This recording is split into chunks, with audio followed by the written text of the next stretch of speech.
Welcome to the Leaders Insights podcast. Today's episode, Earnout Structures, How Deferred Consideration Actually Works in M&A Deals. The article says earnouts quietly destroy value, and yet nearly every deal I've seen this year uses one. So which is it? Essential tool or slow-motion lawsuit? Both, and that's exactly the trap. An earnout is deferred consideration, part of the purchase price you only pay if the acquired business hits agreed targets after closing. It gets pitched as the elegant compromise when buyer and seller can't agree on price. It's actually a promise to argue later. Give me the timely hook. Why are we talking about this in August 2026 specifically? Because litigation caseloads tell the story. The article points to the surge in earnout disputes tied to deals struck in 2021 and 2022. Those 3- and 4-year measurement periods are only now paying out or not. Roughly a third of contested earnouts never pay the seller a penny. That's the hangover from cheap money deal-making finally hitting the courts. A third pay nothing, so either sellers are terrible forecasters or buyers are gaming it. Usually the second, and legally. Here's the mechanic that matters. Say I buy your software company for $100 million upfront plus $40 million if you hit a revenue target in year 2.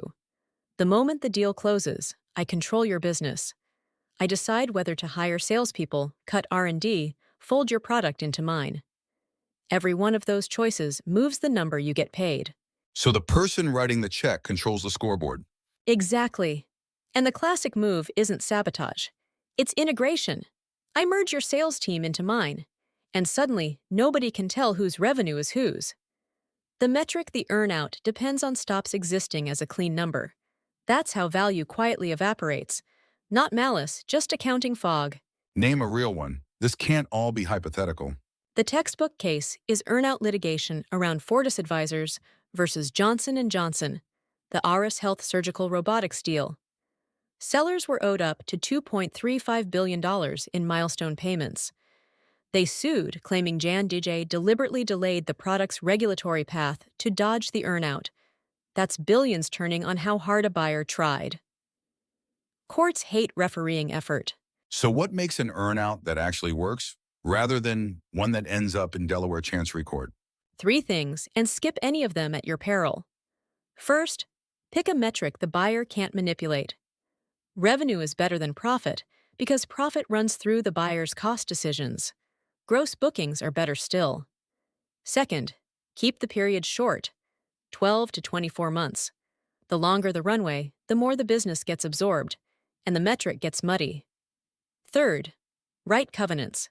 Explicit rules that the seller keeps running the unit, retains the sales team, gets a minimum marketing budget. But the seller usually loses control at closing.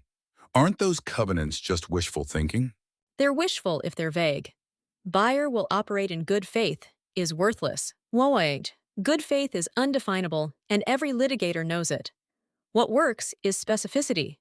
Buyer will maintain headcount of at least 40 in the sales division and spend no less than $2 million on demand generation. Numbers, not sentiments. If you can't measure the promise, you can't enforce it. Let me push harder. If earnouts are this dangerous, why not just negotiate a flat price and be done? Because the gap is real. The seller believes their business is worth $140. The buyer sees $100 and won't overpay for a forecast that might be fantasy. The earnout lets the seller bet on their own numbers.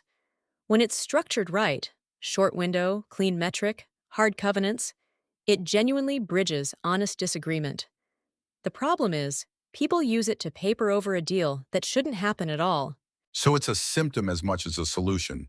When both sides are secretly relieved to defer the hard conversation, the earnout isn't a bridge. It's a fuse. Give me the one thing a founder signs nothing without. Before you agree to any earnout, get in writing exactly who controls the metric after closing and what specific operating commitments the buyer makes. If they won't put numbers on those covenants, the earnout is a discount on your price dressed up as an upside. Walk or take less cash up front and mean it. Done. Want to know where you actually stand? Take the CFO self-assessment at mba-training.com.